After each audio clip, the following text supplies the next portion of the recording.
Et voilà la première histoire dont je vais vous raconter, c'est l'histoire de l'infidélité. Pour la première fois de l'histoire, l'infidélité a été bien remerciée.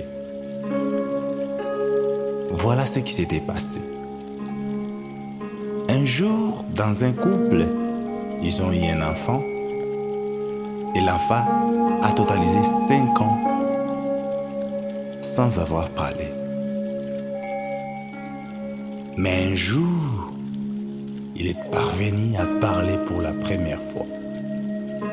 Et vous savez ce qu'il avait parlé?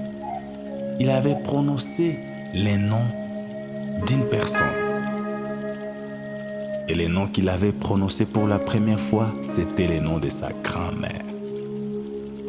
Et les parents étaient très contents de voir que leur enfant vient de s'exprimer. Ils ont dit, comme l'enfant vient de parler pour la première fois et les noms qu'il a prononcés, c'est les noms de sa grand-mère, allons chercher sa grand-mère vraiment pour lui annoncer la bonne nouvelle. Mais ils ont reçu une mauvaise nouvelle que leur grand-mère, la grand-mère plutôt de leur enfant vient de décéder. Et ils ont fait le deuil. Ils étaient tristes. Mais cela est passé. L'enfant n'a pas pu parler encore. Pour la deuxième fois que l'enfant a parlé, il avait prononcé les noms de sa tante. Et tout le monde était content. Allez vite, cherchez sa tante. Malheureusement, ils ont reçu encore une mauvaise nouvelle, que la tante de l'enfant vient de mourir.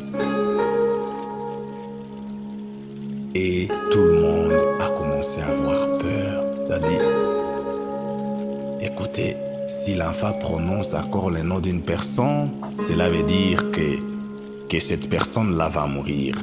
Et tout le monde a commencé à avoir peur, à s'inquiéter, pourvu que l'enfant ne prononce pas mon nom. Et puis, la troisième fois, l'enfant a prononcé le nom Papa. Et le père a commencé à avoir peur. Oh mon Dieu, je vais mourir.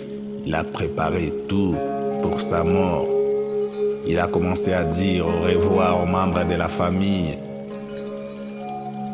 Un jour, 2 jours, 3 jours passés, le père n'est pas mort. Et vous savez, celui qui était mort, c'est les voisins. Les voisins, c'est lui qui était mort. Et puis la mère est venue. Je m'excuse, tu n'étais pas le père, c'était les voisins qui étaient le père. Et le papa a dit, ne t'excuse pas. Non, ne t'excuse pas. Je te remercie beaucoup de m'avoir été infidèle. Sinon, c'est moi qui allais mourir. Alors mes chers amis, c'était la première fois que l'infidélité a été bien remerciée. Merci.